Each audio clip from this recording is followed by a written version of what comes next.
Welcome to கதை திரட்டு audio books. இந்த வீடியோவில் நம்ம என்ன கதை கேட்க போகிறோம்னா, மழைக்கால மனசு கதையின் 9வது பகுதி. நம்ம சேனலை இது வரைக்கும் சப்ஸ்கிரைப் பண்ணாதவங்க சப்ஸ்கிரைப் பண்ணுங்க. பக்கத்தில் இருக்கிற பெல் ஐகானை கிளிக் பண்ணி ஆளுங்கிற ஆப்ஷனை ப்ரெஸ் பண்ணுங்க. ஸோ தட் நான் போடுற கதைகளை உடனுக்குடனே நீங்கள் கேட்கலாம். வாங்க கதைக்குள்ளே போகலாம். நேரமாக விட்டது டாடி, ஆபீஸுக்கு கிளம்ப வேண்டும். மோகினி வாட்சை பார்த்து கொண்டாள். இருவரும் பஸ்ஸில் புறப்பட்டார்கள். மோகினி நிறுவனத்திற்கு அருகில் இருந்த ஸ்டாப்பில் இறங்கிக் கொண்டாள். வெயிலில் நடந்து போய்க் கொண்டிருந்த மகளை பார்க்கும்போது விஸ்வநாதனின் கண்கள் ஈரமாயின. Mohi, really I am proud of you என்று நினைத்து கொண்டார். மகளின் வாழ்க்கை இப்படி ஆகிவிட்டதே என்ற வருத்தத்தை அவள் தன்னுடைய பிரச்சனையை துணிச்சலுடன் எதிர்கொள்கிறாள் என்ற எண்ணம் போக்கிவிட்டது.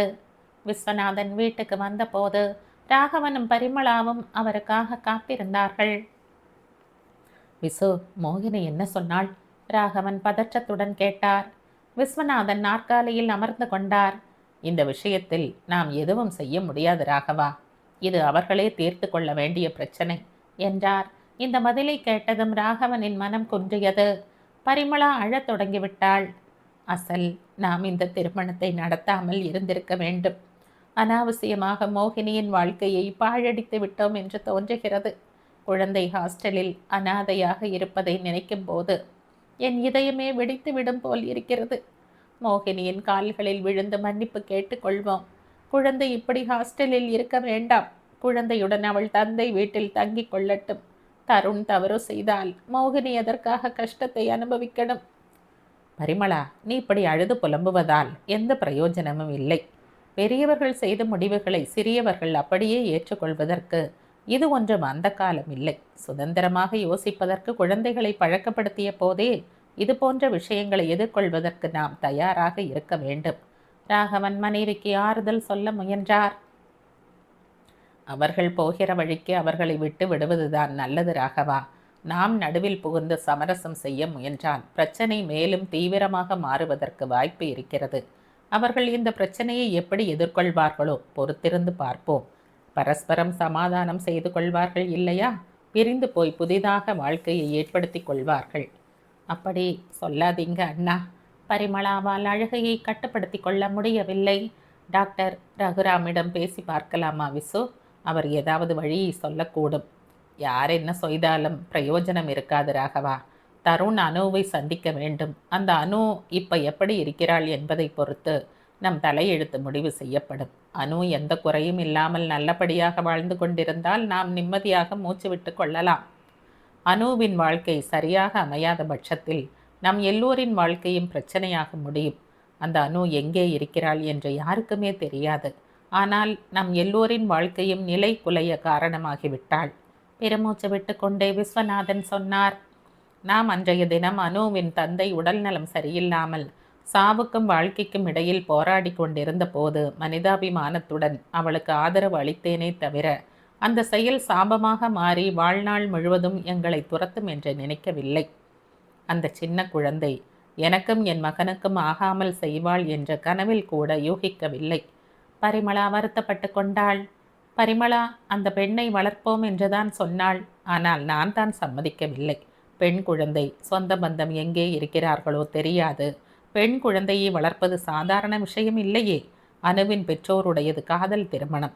2 பக்கத்து பெரியவர்களும் இதற்கு சம்மதிக்கவில்லை. அதனால் தான் அனுவை ஹாஸ்டலில் சேர்த்துவிட்டு என் கடமை முடிந்து விட்டதென்று நினைத்து விட்டேன். அதற்கு இவ்வளவு பெரிய தண்டனையை அனுபவிக்க வேண்டி வரும் என்று நினைக்கவில்லை. ராகவன் சொன்னார். பரிமளாவின் கண்களுக்கு முன் அன்று நடந்த காட்சி நிழலாடியது. அன்று நடந்தது இன்றும் என் நினைவில் இருக்கிறது. இவர் ஹாஸ்டலில் அனுவை சேர்ப்பதற்காக எல்லா ஏற்பாடுகளையும் செய்துவிட்டு வந்தார்.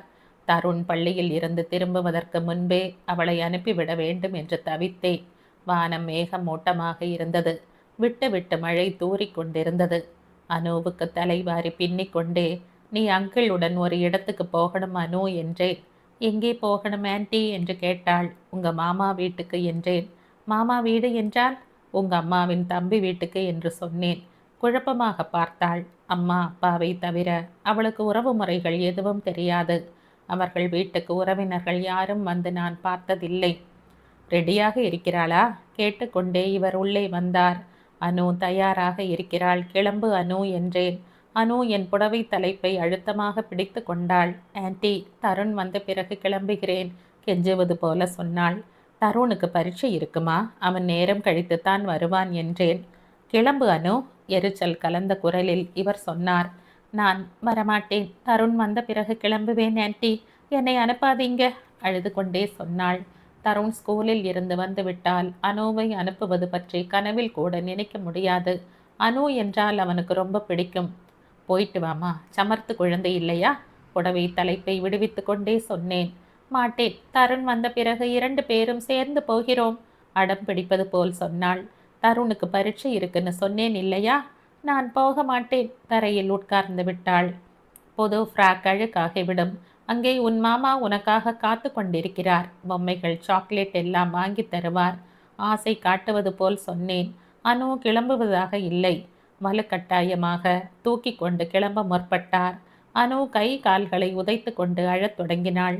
என் மனம் தவித்தது. கொஞ்சம் இருங்க, இப்படி பயமுறுத்தி அழைத்து கொண்டு போகாதீங்கன்னு தடுத்தேன். அனு அவர் கையில் இருந்து நழுவி என்னை நோக்கி ஓடி வந்தாள். அனுவை பக்கத்து அறைக்கு அழைத்து சென்றேன். தருண் ஸ்கூலில் இருந்து நேராக உன் மாமா வீட்டுக்கு போய்விட்டானாம். அங்கே உனக்காக காத்து கொண்டிருக்கிறான். இங்கேயே இருக்கிறாயா, இல்லை உன் மாமா வீட்டுக்கு போகிறாயா என்று கேட்டேன். தருண் பெயரை கேட்டதும் அனுவின் முகம் மலர்ந்து விட்டது. போவேன் என்பது போல தலையை அசைத்தாள். அழுது அழுது அனுவின் முகம் சிவந்து விட்டது. முகத்தை துடைத்துவிட்டு பவுடர் போட்டு விட்டேன். அனுவின் கையை பிடித்து கொண்டு வந்து அவரிடம் ஒப்படைத்தேன். அவருடன் காரில் போய் உட்கார்ந்து கொண்டாள். என் பக்கம் திரும்பி, ஆன்ட்டி கவலைப்படாதீங்க, நானும் தருணும் சீக்கிரமாகவே வந்து விடுவோம் என்று சொல்லிக்கொண்டே கையை அசைத்தாள். நான் சொன்னதை அப்படியே நம்பிவிட்டாள். தருண் தனக்காக காத்து கொண்டிருக்கிறான் என்ற எதிர்பார்ப்புடன் டாட்டா சொன்ன அனுவின் முகம் இன்னும் என் கண் முன்னாலேயே இருக்கிறது. எனக்கு ரொம்ப வேதனையாக இருந்தது. சின்ன குழந்தையை நாங்கள் இருவரும் ஏமாற்றியதை நினைக்கும் போது வருத்தமாகவும் இருந்தது. ஆனால் அந்த சமயத்தில் குடும்பத்தின் நிலைமை ரொம்ப மோசமாக இருந்தது. அது போன்ற சூழ்நிலையில் பெண் குழந்தையை வளர்க்கும் பொறுப்பை ஏற்றுக்கொள்வோம் என்று அவரிடம் பிடிவாதம் பிடிக்க என்னால் முடியவில்லை. 1 மணி நேரம் கழித்து தருண் பள்ளியில் இருந்து வந்தான். வந்ததுமே அனு என்று குரல் கொடுத்தான். ஸ்கூலில் இருந்து வரும்போதே அனுவுக்காக ஏதாவது வாங்கி கொண்டு வந்திருப்பான். அவளுடன் சேர்ந்து விளையாடுவான். பட்சணம் ஏதாவது கொடுத்தால் இருவரும் பகிர்ந்து கொண்டுதான் சாப்பிடுவார்கள். எனக்கும் 2 குழந்தைகள் வீட்டில் இருந்தால் நன்றாகத்தான் இருந்தது. இவர் வீட்டுக்கு மூத்த மகன். தந்தை சிறு வயதிலேயே இறந்து விட்டதால் பொறுப்பு முழுவதும் இவருடைய தலையில்தான் விழுந்தது. தங்கைகளுக்கு படிப்பு சொல்லிக் கொடுத்து கல்யாணம் செய்து முடிப்பதற்குள் போதும் போதும் என்றாகிவிட்டது. எப்போதும் பணப்பற்றாக்குறைதான். ஒரு தங்கையின் கல்யாண கடன் தீருவதற்குள் அடுத்த தங்கை கல்யாணத்திற்கு தயாராகி விடுவாள். 4 தங்கைகளின் திருமணத்தையும் முடித்துவிட்டு அப்பாடா என்று மூச்சு விட்டு கொள்ளும்போது பெரிய தங்கையின் கணவர் இறந்து விட்டார். அவளையும் அவளுடைய 2 பெண் குழந்தைகளையும் காப்பாற்ற வேண்டிய பொறுப்பு இவருடையதாகிவிட்டது. எத்தனை நாட்களுக்குத்தான் இப்படி தாங்க முடியும் என்று நான் கேட்டால், அம்மா, தங்கையின் குழந்தைகள் அங்கே பட்டினியாக இருக்கும்போது என்னால் வயிறு நிரம்ப சாப்பிட முடியாது என்று சொல்லுவார். அப்படிப்பட்ட சூழ்நிலையில்தான் அனுவை அனுப்ப வேண்டியதாகிவிட்டது. அனுவை அவளுடைய மாமா வந்து அழைத்து போய்விட்டார் என்று தருணிடம் சொன்னோம். அதற்கு பிறகு தருண் ரொம்ப மௌனமாகிவிட்டான். ஆட்டம் பாட்டம் எதுவும் இல்லை. கலகலப்பே இல்லாமல் இருக்க தொடங்கினான். எங்களுடன் பேசுவதையும் விட்டுவிட்டான். அனு போகும் முன் நான் கொடுத்த லட்டுவில் பாதி லட்டுவையும் தான் விளையாடி கொண்டிருந்த பொம்மையையும் தருண் கட்டில் மீது வைத்து விட்டு போனாள். தருண் அந்த பொம்மையை ரொம்ப வருடங்கள் வரையில் பத்திரமாக வைத்திருந்தான். ஒரு முறை தாஜ்மஹாலை பார்க்க போன போது தருண் எதிர் வீட்டு தாத்தாவை சந்தித்தான். அனுவை நாங்கள் ஹாஸ்டலில் சேர்த்ததாக அவர் சொல்லிவிட்டார். தருண் வீட்டுக்கு வந்ததும் எங்களுடன் சண்டை போட்டான். நீங்க என்னிடம் ஏன் பொய் சொன்னீங்க என்று அவனுடைய அப்பாவை எதிர்த்து பேசினான். பொய் சொல்லக்கூடாது என்று எனக்கு சொல்லி தந்த நீங்களே இப்படி நடந்து கொள்ளலாமா என்று கத்தினான். போக போக தருண் சுபாவத்தில் மாற்றம் வந்தது. எங்களுக்கு விருப்பமில்லாத காரியங்களை செய்ய ஆரம்பித்தான். அவனை மாற்ற முடியாமல் திண்டாடி விட்டோம். டாக்டர் சொன்னபடி அவனை ஹாஸ்டலில் சேர்த்தோம். அதற்கு பிறகு தருண் போக்கில் கொஞ்சம் மாற்றம் வந்தது. எங்களிடம் கலகலப்பாக பழகாவிட்டாலும் வெறுத்து ஒதுக்கவில்லை. நன்றாக படித்து வந்தான். அவனுடைய டீச்சரை சந்தித்து பேசிய போது அவர் சொன்னார், அனுவுக்கு நீங்க அநியாயம் செய்து விட்டீர்கள் என்ற எண்ணம் தருண் மனதில் ஆழமாக பதிந்து விட்டது. அனுவை நீங்க அனுப்பிவிட்டதில் உங்கள் மீது அவன் வைத்திருந்த மதிப்பு குறைந்து விட்டது. தன்னுடைய பெற்றோர் சாதாரணமானவர்கள்தான் என்ற நினைப்பு அவனுக்கு ஏமாற்றத்தை அளித்திருக்கிறது. அனுவுக்கு நிகழ்ந்த அநியாயத்தை சரி செய்ய வேண்டும் என்ற தவிப்பு அவனிடம் இருக்கிறது. தருணை புரிந்து கொள்ள முயற்சி செய்யுங்கள். அவருடைய பேச்சு எங்களுடைய கண்களை திறந்து விட்டது. அதுவரையில் நாங்கள் எதிர்பார்த்தது போல் தருண் இல்லை என்ற எரிச்சலில் அடிக்கடி அவனை கடிந்து கொண்டோம். எங்களுடைய அணுகுமுறை தவறு என்று புரிந்தது. இவரும் ஓரிரு முறை இந்த விஷயத்தை பற்றி தருணிடம் விவரமாக பேச வேண்டும் என்று முயற்சி செய்தார். தருண் விருப்பப்படவில்லை. டாடி, தரையில் சிந்திய பால் மறுபடியும் பயன்படுத்த முடியாது. நீங்க அனாவசியமாக முயற்சி செய்ய வேண்டாம் என்று சொல்லிவிட்டான். வியாபாரத்தை பற்றி தானே முடிவு செய்து கொண்டான். எங்களுக்கு எந்த குறையும் வைக்கவில்லை. உடல் அளவில் எங்கள் அருகில் இருந்தானே தவிர மனதளவில் விலகி இருந்தான். அதை எங்களால் உணர முடிந்தது. திருமணமானால் தருண் மாறுவான் என்று நம்பினோம். மோகினியை பார்த்ததும் அவனுக்கு ஏற்ற மனைவி என்று தோன்றியது. அதான் வற்புறுத்தி இந்த திருமணத்திற்கு சம்மதிக்க வைத்தேன். அனு பிறந்தான். எல்லாம் நன்றாகத்தான் போய்கொண்டிருந்தது. என்னுடைய முடிவு சரியானதுதான் என்று நினைத்து சந்தோஷப்பட்டேன். அதற்குள் இப்படி ஆகிவிட்டது. உங்களிடம் இதை பற்றி முன்னாடியே சொல்லியிருக்கலாமோ என்னவோ. மோகினி மனைவியாக வந்தால் தருண் மாறிவிடுவான் என்று நம்பினோம். இதுபோல் ஏதாவது நடக்கும் என்ற சந்தேகம் இருந்திருந்தால் இந்த திருமண பேச்சையே எடுத்திருக்க மாட்டோம். நம் இரு குடும்பங்களுக்கு நடுவில் உள்ள நட்பை நாங்கள் எந்த அளவுக்கு மதித்து வருகிறோமோ உங்களுக்கு தெரியும். மோகினியின் வாழ்க்கை இப்படி ஆனதற்கு முழு பொறுப்பும் எங்களுடையதுதான். இப்படி நடக்கும் என்று நாங்கள் கனவில் கூட நினைக்கவில்லை. கடவுள் ஏன் இப்படி எங்களை சோதித்து வருகிறார்? அனு விஷயம் எங்களை சாபம் போல் துரத்துவானே. பரிமளா அழுது அரற்றினாள். விஸ்வநாதனுக்கு விஷயம் விளங்கிவிட்டது. தங்கச்சி, அழாதேம்மா. நம் இரு குடும்பங்களின் நட்பு இன்னைக்கு உருவானதா? மோகினியை மருமகளாக அடைய வேண்டும் என்று நீங்க எப்படி தவித்தீர்களோ அதைவிட 2 மடங்கு தருணை மாப்பிள்ளையாக வர வேண்டும் என்று நானும் சாந்தாவும் ஆர்வத்துடன் எதிர்பார்த்தோம். இதில் நீங்க எங்களை ஏமாற்றியது எதுவும் இல்லை. இப்படி நடந்தது நம்முடைய துரதிர்ஷ்டம்தான். ஏன் நடந்தது, எதனால் நடந்தது என்று வருத்தப்பட்டு கொள்வதை விட நடக்க வேண்டியது என்ன என்று யோசிப்போம். விஸ்வநாதன் சொன்னார். எனக்கு எந்த வழியும் தெரியவில்லை. ராகவன் சொன்னார். ராகவா, அந்த அனு எங்கே இருக்கிறாள் என்று தேடுவதுதான் நம்முடைய வேலை. அனு வாழ்க்கையில் சந்தோஷமாக இருந்தால் தருண் மனதில் குடியிருக்கும் வேதனை நீங்கிவிடும். அனுவை தவிர இந்த பிரச்சனையை யாராலும் தீர்க்க முடியாது. அவளுக்காக தேடுவோம். விஸ்வநாதன் சொன்னார். பரிமளா 2 கரங்களையும் உயர்த்தி கூப்பினாள். ஏழுமலையானே, அனு குழந்தை குட்டியுடன் சந்தோஷமாக குடும்பம் நடத்தி கொண்டு இருக்க வேண்டும். அதை கண் குளிர நாங்கள் பார்க்க வேண்டும். படியேறி வந்து உன்னை தரிசனம் செய்து கொள்கிறோம் என்று வேண்டிக் கொண்டாள். அனுவை எந்த ஹாஸ்டலில் சேர்த்தாய் ராகவா? விஸ்வநாதன் கேட்டார். ராகவன் நினைவுபடுத்தி கொண்டு சொன்னார். மோகினி ஆபீஸில் உட்கார்ந்து கொண்டு அன்று வந்த தபால்களை பார்த்து கொண்டிருந்தாள். தேவிஸ்ரீயிடமிருந்து வாழ்த்து மடலும் கடிதமும் வந்திருந்தன. டியர் மோகினி, படப்பிடிப்புக்காக ஸ்ரீநகருக்கு வந்திருக்கிறேன். இன்று கொஞ்சம் ஓய்வு கிடைத்ததால் இந்த கடிதம் எழுதுகிறேன். இப்பொழுதுதான் மகளிடம் போனில் பேசினேன். அவளுக்கு தேர்வுகள் நடந்து கொண்டிருப்பதால் இங்கே அழைத்து வரவில்லை. மோகினி கணவரிடமிருந்து விவாகரத்து பெற்றுக்கொண்ட பிறகு ரொம்ப மகிழ்ச்சியாக நிம்மதியாக இருக்கிறேன். நடிப்பில் முழு கவனத்தை செலுத்தி வருகிறேன். மகளை ஹாஸ்டலில் சேர்த்து விட்டேன். உலகத்தில் என்னை போன்ற கணவனால் நிம்மதியை இழந்து வாழ்க்கையை தொலைத்துவிட்ட பெண்கள் எத்தனையோ பேர் இருக்கிறார்கள். உங்க நிறுவனம் கொடுத்த ஊக்கத்தினால் தான் அந்த புதை குழியில் இருந்து என்னால் மீள முடிந்தது. என்னை எதுவும் செய்ய முடியாமல் என் கணவர் உங்களை தாக்க முயற்சி செய்தார் என்று தெரிந்த போது ரொம்பவும் பயந்து விட்டேன். எனக்கு உதவி செய்ய போய் நீங்க கஷ்டத்தில் மாட்டிக்கொண்டீர்களே என்று கவலைப்பட்டேன். ஆனால் அதையெல்லாம் துணிச்சலுடன் எதிர்கொண்டு எனக்கு விடுதலை வாங்கி தந்தீர்கள். மனதளவில் தைரியம் இருந்தால் எப்படிப்பட்ட பிரச்சனை வந்தாலும் சமாளிக்க முடியும். பிரச்சனைகள் நிறைந்த வாழ்க்கையில் திசை தெரியாமல் தவிப்பவர்களுக்கு நல்வழி காட்டும் உங்கள் நிறுவனம் மேலும் மேலும் முன்னேற வேண்டும் என்று வாழ்த்துகிறேன். நாளை என்னுடைய பிறந்த நாள்.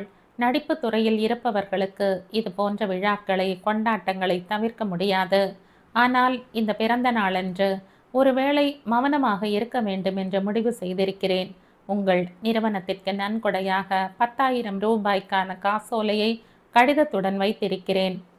கணவனால் இன்னலை அனுபவித்து வரும் எந்த பெண்ணாவது விடுதலை பெற விரும்பினால் அவளுக்காக இந்த பணத்தை பயன்படுத்துங்கள். யாரோ எழுதி கொடுக்கும் வசனங்களை கிளிப்பிள்ளை போல் ஒப்பித்து கொண்டு திரை உலகில் ஒளி வீசும் எங்களை போன்ற நட்சத்திரங்களை விட உண்மையான கதாநாயகி நீங்கதான். மனம் விட்டு சொல்கிறேன். உங்களை மகளாய் அடைந்த பெற்றோர்கள் உண்மையிலேயே அதிர்ஷ்டசாலிகள். ஹைதராபாத்துக்கு வந்தால் உங்களை நிச்சயமாக சந்திக்கிறேன். இப்படிக்கே தேவிஸ்ரீ. அவ்வப்போது இது போன்ற பாராட்டுகள், காசோலைகள் வருவது மோகினிக்கு வழக்கம்தான். நிறுவனத்தின் மூலமாக பிரச்சனைகளை தீர்த்து கொண்டவர்கள் வாழ்த்து மடல்களை அனுப்புவார்கள், கடிதம் எழுதுவார்கள். கண்டு கொள்ளாதவர்களும் இருக்கிறார்கள். நன்றியை தெரிவித்து இது போன்ற கடிதங்கள் வந்தபோது மோகினியின் இதயம் இளகிவிடும்.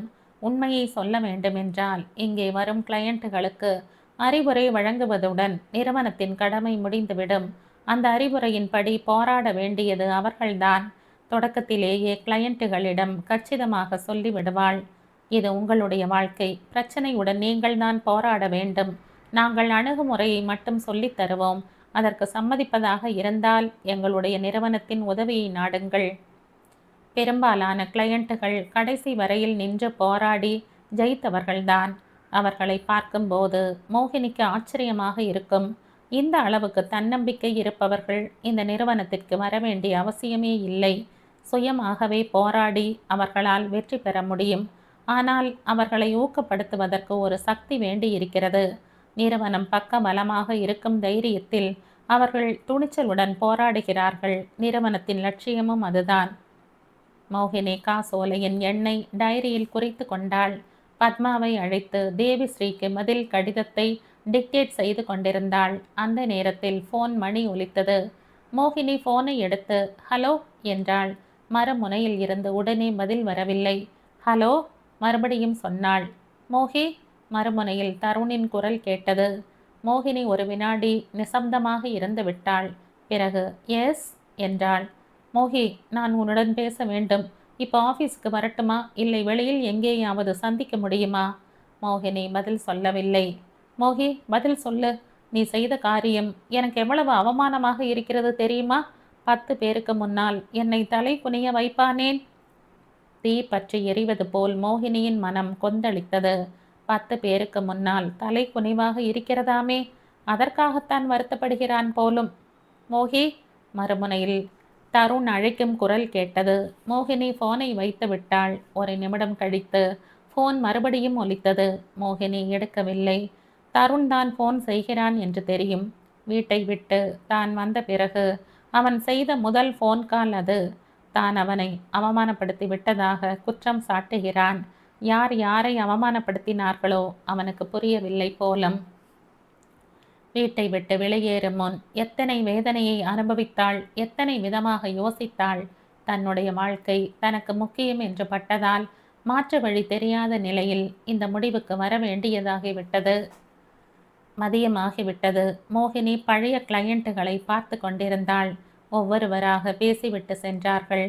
4:30 மணி ஆகிவிட்டது. டீ பிரேக் என்பதால் மோகினி தன்னுடைய அறைக்கு சென்று பிரெட் சாண்ட்விச்சை சாப்பிட்டுவிட்டு டீயை குடித்தாள். வாட்சை பார்த்து கொண்டாள். அன்று வெள்ளிக்கிழமை மாலையில் அனு தங்கி இருக்கும் ஹாஸ்டலுக்கு போக வேண்டும். சனியும் ஞாயிறும் மோகினியுடன் தங்குவான். வரும்போது சந்தோஷமாக வருவான். ஞாயிற்றுக்கிழமை மாலையில் கொண்டு விடும்போது தாயின் கழுத்தை கட்டி கொண்டு விடமாட்டேன் என்று அழுது பிடிவாதம் பிடிப்பான். அந்த காட்சி நினைவுக்கு வந்தால் மோகினியின் கண்கள் குளமாகிவிடும். ஆனால் தவிர்க்க முடியாது. ஒவ்வொரு மனிதனும் வேதனையை அனுபவித்து கொண்டுதான் இருக்கிறான். வேதனையை மறப்பதற்காக மனிதன் இலக்கியத்தை, இசையை நாடுவான் போலும். மோகினி கோப்பையை அலம்பி அலமாரியில் வைத்துவிட்டு கண்ணாடியில் முகத்தை பார்த்து கொண்டாள். மனதில் இருக்கும் வேதனையின் நிழல் முகத்தில் பிரதிபலிக்க கூடாது என்பதில் கவனமாக இருந்தாள். தொழில் ரீதியாக இருக்க வேண்டிய கம்பீரம் அவள் முகத்தில் திரையாக படிந்து விட்டது. மோகினி தன்னுடைய இருக்கையில் வந்து அமர்ந்து கொண்டாள். பத்மா புது கிளையண்ட்டுகளுக்கு சம்பந்தப்பட்ட கார்டுகளை மேஜை மீது வைத்திருந்தாள். மோகினி பெல்லை அழுத்திவிட்டு கார்டுகளை பார்வையிட்டு கொண்டிருந்தாள். முதல் கார்டில் இருந்த பெயரை பார்த்ததும் திடுக்கிட்டாள். அதற்குள் கதவு அருகில் அரவம் கேட்டது. மே ஐ கமின்? மோகினி தலையை உயர்த்தி பார்த்தாள். எதிரே தருண். அவனை மறுக்க முடியாத நிலையில் தன்னை சந்திக்க வந்திருக்கிறான். மோகினிக்கு கோபம் வெள்ளமாக பொங்கி வந்தது. வெளியே போய்விடு என்ற உரத்த குரலில் கத்தப்போனவள் எப்படியோ தன்னை கட்டுப்படுத்தி கொண்டாள். அவன் இப்படி வருவதால் எதுவும் நடக்கப் போவதில்லை. அவனுக்கு சரியான பாடத்தை கற்பிக்க வேண்டும். பார்த்து கொண்டிருக்கும் போதே மோகினியின் முகத்தில் தென்பட்ட கோபமும் வேதனையும் மறைந்து அந்த இடத்தில் கம்பீரம் வந்துவிட்டது. ப்ளீஸ் உட்கார்ந்து கொள்ளுங்கள் என்றாள். அவன் அமர்ந்து கொண்டான். அவன் கண்கள் மோகினியை ஆழமாக பார்த்து கொண்டிருந்தன. உங்களுடைய பிரச்சனை என்ன? பேப்பர்களை பார்த்து கொண்டே கேட்டாள். விவரமாக அப்ளிகேஷனில் எழுதியிருக்கிறேன். என்னுடைய வாழ்க்கையில் அனு என்ற பெண் இருக்கிறாள். இந்த விஷயத்தை திருமணத்திற்கு முன்பே என் மனைவியிடம் சொல்லி இருக்கிறேன். புரிந்து கொண்டார் போல் நம்பிக்கையை ஏற்படுத்தினாள். திருமணத்திற்கு பிறகு இந்த விஷயமாக எங்களுக்கு நடுவில் பிரச்சனை ஏற்பட்டது. என்னால் அனுவை மறக்க முடியவில்லை. அனுவின் நினைவு எனக்கு எந்த அளவுக்கு வருவதற்கு காரணமே என் மனைவிதான். அவள் எந்த அளவுக்கு என்னை சந்தோஷப்படுத்துகிறாள் என்றால் அந்த சுகத்தை அனுபவிக்கும் போது குற்றவாளியாக உணர்கிறேன். அனு எங்கேயோ கஷ்டத்தில் இருக்கும்போது நான் மகிழ்ச்சியாக இருப்பது நியாயம் இல்லை என்று தோன்றும். அனுவை தேடுவதில் தீவிரமாக ஈடுபட்டேன். இது என் மனைவிக்கு பிடிக்கவில்லை. அனுவை நான் மறந்துவிட வேண்டும் என்று நினைக்கிறாள். என் உடலில் மூச்சு இருக்கும் வரையில் அது நடக்காத காரியம் என்று அவளிடம் சொன்னேன். வீட்டை விட்டு போய்விட்டாள். என்னிடம் ஒரு வார்த்தை கூட சொல்லவில்லை. என் மகனை ஹாஸ்டலில் சேர்த்து விட்டாள். என்ன செய்தால் என் மனைவி என்னிடம் திரும்பி வருவாள்? அனுவை என்னால் மறக்க முடியாது. மனைவியை விட்டு பிரிந்திருக்கவும் முடியாது. நீங்க என் மனைவியுடன் பேசுவீர்களா? இந்த விஷயத்தில் என்ன செய்தால் சரியாக இருக்கும்? மோகினி படித்து முடித்து விட்டாள். ஆனாலும் கன்னத்தில் கையை வைத்து கொண்டு இன்னும் படித்து கொண்டு இருப்பது போல் அப்ளிகேஷன் பாரத்தையே பார்த்து கொண்டிருந்தாள். தருண் பொறுமையாக அவள் தலை உயர்த்துவதற்காக காத்திருந்தான். மோகினி சக்தியை திரட்டி கொண்டு தலையை உயர்த்தினாள். நேராக அவன் கண்களுக்குள் பார்க்க முயன்றாள். சாத்தியப்படவில்லை. மறுபடியும் முயற்சி செய்து அவன் பக்கம் பார்த்தாள். உங்க மனைவி உங்களிடம் வரமாட்டாள். வர சொல்லி நாங்களும் அறிவுரை வழங்க மாட்டோம் என்றாள். எதற்காக என்று கேட்டான். எந்த மனைவியும் தான் உயிருக்கு மேலாக நேசிக்கும் கணவர் தன்னையும் அப்படி விரும்ப வேண்டும் என்று எதிர்பார்ப்பாள். அவள் எதிர்பார்க்கும் அன்பு கணவனிடமிருந்து கிடைக்காத போது அந்த தாம்பத்தியத்தை விபச்சாரமாக நினைப்பாள். அந்த வார்த்தையை கேட்டதும் அவன் முகம் சிவந்து விட்டது. மேஜை மீது இருந்த கைப்பிடி பலமாக இறுகியது. மோகி ஆவேசமாக ஏதோ சொல்ல போனான். மோகினி கையை நீட்டி மோகினி என்று நினைவுபடுத்தினாள். நீங்க எங்க நிறுவனத்திற்கு வந்த கிளையண்ட் மட்டும்தான். உங்க கேஸ் பற்றி விவரமா சொன்னீங்க. கேஸை அனலைஸ் செய்து அறிவுரை வழங்கிவிட்டோம். எங்கள் வேலை முடிந்து விட்டது. மோகி ப்ளீஸ், உன்னால் எவ்வளவு வேதனையை அனுபவித்து வருகிறேன் தெரியுமா? அவனுடைய குரல் உயர்ந்தது. மோகினி பட்டனை அழுத்திவிட்டு இன்டர்காமில் நெக்ஸ்ட் கேஸ் ப்ளீஸ் என்றாள். தருண் மேஜை மீது குனிந்து ஆவேசமாக ஏதோ சொல்ல போனான். குட் ஈவினிங் மேடம், பின்னால் இருந்து குரல் கேட்டது. தாடை எலும்பை இறுக்கி தருண் ஆவேசத்தை கட்டுப்படுத்தி கொண்டான். மோகினியை ஒரு முறை பார்த்துவிட்டு ஓகே என்று சொல்லிவிட்டு விருட்டென்று திரும்பி போய்விட்டான். மோகினிக்கு தலையை சுற்றுவது போல் இருந்தது. இயந்திர கதியில் மற்ற கிளையண்ட்டுகளை பார்த்து பேசி அனுப்பிவிட்டாள். 6 மணி ஆகிவிட்டது. மோகினி பஸ்ஸில் புறப்பட்டு அனு தங்கியிருந்த ஹாஸ்டலுக்கு போனாள். மோகினியின் வருகைக்காக ஆயா காத்திருந்தாள். அம்மா வரவில்லை என்று அழுது கொண்டிருக்கிறான். பாலும் குடிக்கவில்லை, சாப்பிடவும் இல்லை என்றாள். மோகினி அனுவை தூக்கி கொண்டு சமாதானப்படுத்தினாள். குழந்தையின் ஸ்பரிசத்தில் வேதனை கரைந்து போவது போல் உணர்ந்தாள். கண்ணா, நீ மட்டும் இல்லை என்றால் நான் என்னவாகி இருப்பேனோ என்று நினைத்து கொண்டாள். இரவு நேரம். மோகினி கட்டிலில் படுத்திருந்தாள். அனு தாயை அணைத்து கொண்டார் போல் உறங்கிக் கொண்டிருந்தான். இன்று மாலை வீட்டுக்கு வந்தது முதல் டேடியிடம் போகணும் என்று ஒரே அழுகை. முதலில் அம்மாவைத்தான் தேடுவான். அம்மாவை பார்த்ததும் டேடி என்று அழத் தொடங்குவான். அந்த பிஞ்சு குழந்தையின் பார்வையில் டாடி மம்மி தனித்தனி இல்லை, இருவரும் சேர்ந்து இருந்தால்தான் அவனுக்கு சந்தோஷம். மோகினிக்கு அனுவை தனியாக வளர்ப்பது கஷ்டமாகத்தான் இருந்தது. தன்னால் பணத்தை சம்பாதித்து தர முடியும், ஆனால் தந்தையின் அன்பை எங்கிருந்து தர முடியும்? அனு பெரியவனாக வளர்ந்த பிறகு எப்படிப்பட்ட மனிதனாக மாறுவான்? தருண் தன்னுடைய தாயிடம் விட்டேற்றையாக இருந்தது போல் அனு தன்னிடம் கோபமாக இருப்பானோ? தருணை நினைக்கும் போது மோகினிக்கு கோபமாக வந்தது. மனைவியாய் தான் அவனை சந்தோஷப்படுத்த எல்லா விதமாகவும் முயற்சி செய்தால் அவனுக்கு அனுதான் நினைவுக்கு வந்தாளாம். அப்படி இருக்கும்போது அந்த அனுவையே திருமணம் செய்து கொண்டிருக்கலாமே. நடுவில் தான் வந்திருக்காவிட்டால் செய்து கொண்டு இருப்பானா இருக்கும். குறைந்தபட்சம் அனுவுக்காக பிரம்மச்சாரியாக இருந்து விட்டோம் என்ற நினைப்பாவது அவனுக்கு திருப்தியை தந்திருக்க கூடும். தன்னால் தான் அது நடக்க முடியாமல் போய்விட்டது. அனுவுக்கும் தருணுக்கும் நடுவில் தான் புகுந்து விட்டோமோ என்ற எண்ணம் மோகினியை வதைத்து கொண்டிருந்தது. முன்பின் பார்த்திராத அனுவிடம் மோகினிக்கு பொறாமையாக இருந்தது. கண்ணில் பட்டால் கொன்றுவிட வேண்டும் என்ற அளவுக்கு பகைமை உணர்வு ஏற்பட்டது. மோகினியால் உணர்வுகளை கட்டுப்படுத்த முடியவில்லை. சராசரி பெண்ணை போல் தான் யோசித்து வருவதை நினைக்கும் போது விழிகளில் நீர் சுழன்றது. தருண், எதற்காக என் கண்ணில் பட்டாய்? நீ என் வாழ்க்கையில் வந்தது எனக்கு வேதனையை தருவதற்குத்தானா? மோகினியின் மனம் தவித்தது. தருண் அனுவை சந்தித்து விட்டால் அந்த எண்ணமே மோகினிக்கு பயமாக இருந்தது. பழைய நிகழ்ச்சி ஒன்று காட்சியாய் மோகினியின் கண் முன்னால் விரிந்தது. திருமணமான புதிதில் ஒரு நாள் தருணின் நண்பன் ராஜா அவனுடைய மகளுக்கு பிறந்த நாள் என்று அழைப்பு விடுத்திருந்தான். சீக்கிரமாகவே வந்து விடுவதாக தருண் சொல்லி இருந்தான். ஆனால் கடைசி நிமிடத்தில் அவனால் வர முடியவில்லை. மனைவிக்கு போன் செய்தான். பிறந்த நாள் விழாவுக்கு என்னால் வர முடியாது, நீ மட்டுமாவது போய் வா என்றான். நீ வந்த பிறகு போகும் வழியில் ஏதாவது பரிசு வாங்கி கொண்டு போவதாக பிளான் போட்டிருந்தோம், மறந்து விட்டாயா? நினைவுபடுத்தினாள். மூச்சு விட முடியாத அளவுக்கு வேலை இருக்கிறது, நீயே ஏதாவது பார்த்து வாங்கிக்கொள். இல்லையா வீட்டில் ஏதாவது விளையாட்டு பொருள் இருந்தால் அதை பேக் செய்து கொடுத்து விடு ப்ளீஸ். ஃபோனை வைத்து விட்டான். மோகினி வாட்சை பார்த்து கொண்டாள். ரொம்ப நேரமாகிவிட்டது. இன்னும் கிளம்பவில்லையா என்ற ராஜாவின் மனைவி 2 முறை ஃபோன் செய்து விட்டாள். என்ன பரிசு கொடுப்பது என்று மோகினி யோசித்து பார்த்தாள். தருண் புத்தக அலமாரியில் ஒரு பொம்மை இருந்தது. மணப்பெண் போல் அலங்கரிக்கப்பட்ட பொம்மை ரொம்ப அழகாக இருந்தது. மோகினி அதை பேக் செய்து கொண்டு போய் ராஜாவின் மகளிடம் கொடுத்தாள். பார்ட்டி முடிந்ததும் ராஜாவும் அவன் மனைவியும் மோகினியை காரில் வீட்டில் இறக்கிவிட்டு போனார்கள். ராஜா மோகினியை மனப்பூர்வமாக பாராட்டினான். தருண் திருமணம் செய்து கொள்வான் என்று நாங்கள் யாரும் நினைக்கவில்லை. அவனுடைய வாழ்க்கையில் நீங்க வந்தது ரொம்ப நல்லதாகிவிட்டது. அவனும் வாழ்க்கையில் செட்டில் ஆகிவிட்டான். தருணின் உயிர் நண்பன் என்ற முறையில் உங்களை வாழ்த்துகிறேன், ராஜா சொன்னான். அவர்கள் கிளம்பி போன 1/2 மணி நேரம் கழித்து தருண் வந்தான். எத்தனையோ முயற்சி செய்தாலும் வர முடியவில்லை மோகி. திரும்பி வரும்போது நேரமாகிவிட்டதா? எந்த இடைஞ்சலும் வரவில்லையே? அன்பு ததும்பும் குரலில் கேட்டான். இல்லை, ராஜாவும் அவன் மனைவியும் காரில் இறக்கிவிட்டு போனார்கள் என்றாள். ராஜாவை பார்த்து ரொம்ப நாளாகிவிட்டது, என்ன சொல்கிறான்? சோஃபாவில் உட்கார்ந்து கொண்டே கேட்டான். மோகினி அவன் கையில் இருந்த கோட்டை வாங்கி கொண்டு உள்ளே வைப்பதற்காக எடுத்து போய் கொண்டிருந்தாள்.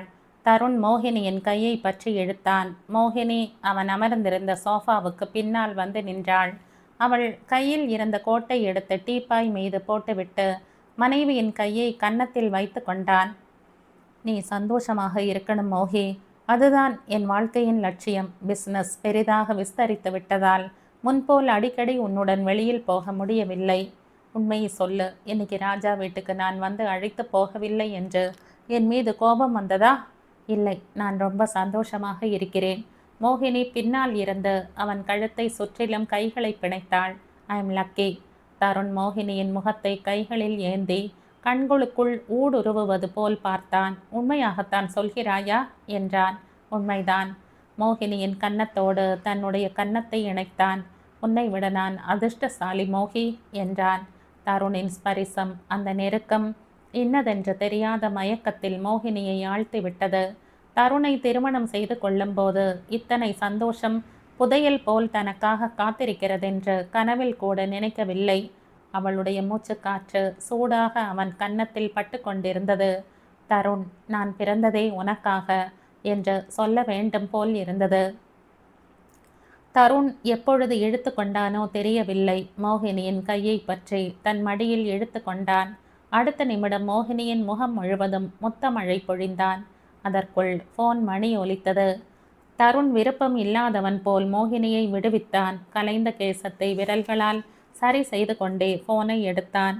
ஓகே, நான் காலையில் ஏர்போர்ட்டுக்கு போய் ரிசீவ் செய்து கொள்கிறேன், பதில் சொல்லிவிட்டு போனை வைத்து விட்டான். காலையில் டேவிட் சென்னையில் இருந்து வருகிறான். ஏர்போர்ட்டுக்கு போகணும். அவன் வந்தால் மறுபடியும் 4 நாட்கள் பிஸியாக விடுவேன் சொல்லிக்கொண்டே மோகினியின் மடியில் தலையை வைத்து படுத்து கொண்டான். இப்ப சொல்லு ராஜா, மகளின் பிறந்த நாள் விழா நன்றாக நடந்ததா? எல்லோரும் வந்தார்களா? உன்னை தவிர எல்லோரும் வந்திருந்தார்கள். மோகி, வீட்டை பார்த்து இல்லத்தரசி எப்படிப்பட்டவள் என்று சொல்லிவிட முடியுமாம். ஒருத்தனை எடை போட வேண்டும் என்றால் அவனுடைய நண்பர்களை பார்த்தால் போதுமாம். இந்த 2 விஷயங்களிலும் நான் ரொம்ப லக்கி இல்லையா? அது நீ சொல்ல வேண்டிய விஷயம். இந்த உலகிலேயே எல்லோரையும் விட நான் தான் அதிர்ஷ்டசாலி. அது போகட்டும், ராஜாவின் மகளுக்கு என்ன பரிசு கொடுத்தாய்? பொம்மை. பொம்மையா? எந்த பொம்மை? உன் புத்தக அலமாரியில் இருந்ததே அந்த பொம்மை. புத்தக அலமாரியில் இருந்த பொம்மையா? யோசிப்பது போல் அவன் நெற்றி சுருங்கியது. அதான் சிவப்பு புடவையில் மணப்பெண் கோலத்தில் இருந்த பொம்மை. தருண் சரையல் என்று எழுந்து கொண்டான். அந்த பொம்மையை கொடுத்தாயா? ஆமாம், கடைத்தெருவுக்கு போய் பரிசு வாங்க நேரம் இருக்கவில்லை. நீ நீ அந்த பொம்மையை பரிசாக கொடுத்தாயா? அவன் குரலில் ஆவேசம் வெளிப்பட்டது. கைப்பிடிகள் இறுகின. மோகினி எதையும் கவனிக்கவில்லை. அதனால் என்ன? வேறு பொம்மையை வாங்கி கொண்டால் போச்சு. இருந்தாலும் பொம்மையை வைத்து கொண்டு விளையாட நம் வீட்டில் சின்ன குழந்தைகள் யார் இருக்கிறார்கள்? மோகினி சொல்லி கொண்டிருந்த போதே தருண் அவள் கையை பிடித்து வலுக்கட்டாயமாக எழுப்பினான். என்னாச்சு தருண்? மோகினி கேட்டு கொண்டிருந்தாள். தருண் மோகினியை போன் அருகில் இழுத்து வந்தான். ராஜாவுக்கு போன் செய்து சாரி சொல்லு. அந்த பொம்மை வேறு ஒருத்தருக்கு சொந்தமானது. உனக்கு தெரியாமல் கொடுத்து விட்டேன் என்று சொல்லு. அதை திருப்பி தர சொல்லி கேள்.